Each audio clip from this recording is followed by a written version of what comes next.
Pour commencer un travail dans Logic, ouvrez Logic.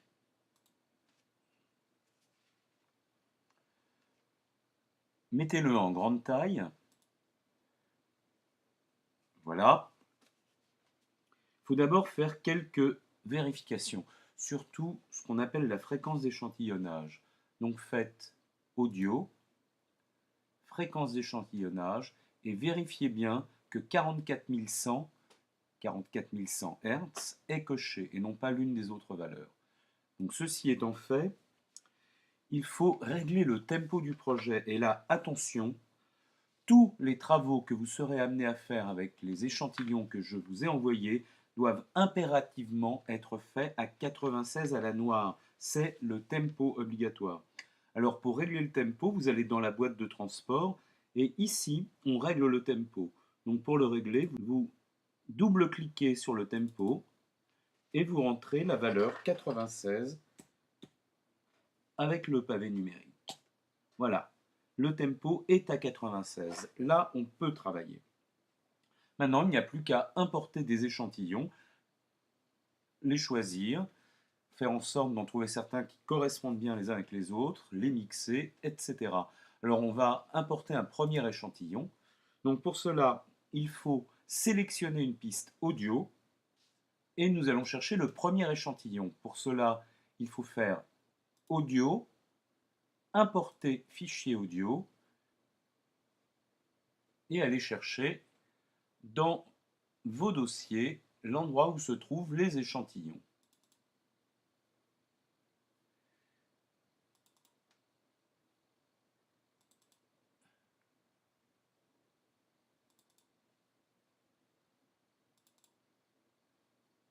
Alors je vous conseille de commencer par une batterie, ce sera plus facile pour caler après les autres instruments si vous avez déjà le rythme sur lequel vous allez travailler ou sur lequel vous voulez travailler. Donc voilà, je choisis une batterie, on double-clique dessus et elle s'installe au tout début.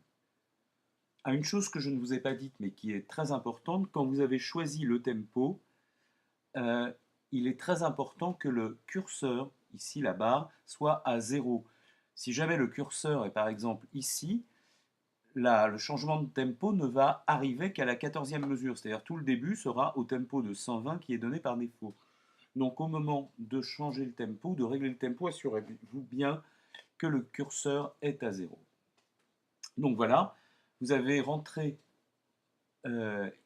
ici un premier échantillon de batterie, on écoute.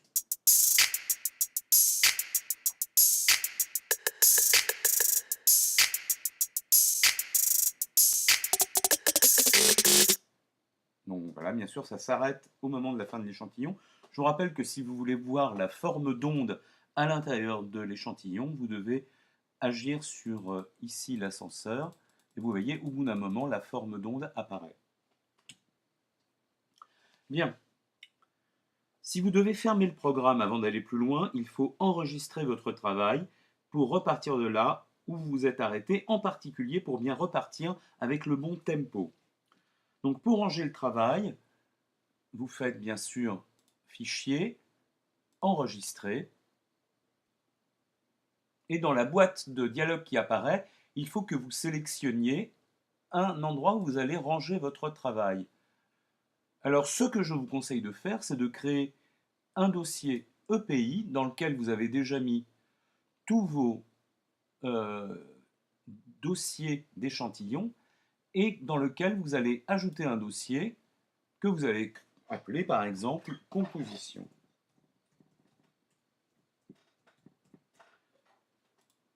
Voilà, vous ouvrez ce dossier et dans ce nouveau dossier, vous donnez un nom à votre travail. Je vais l'appeler essai par exemple. Je l'enregistre et quand vous voudrez retravailler dessus, vous n'aurez plus qu'à aller le chercher et à continuer votre travail.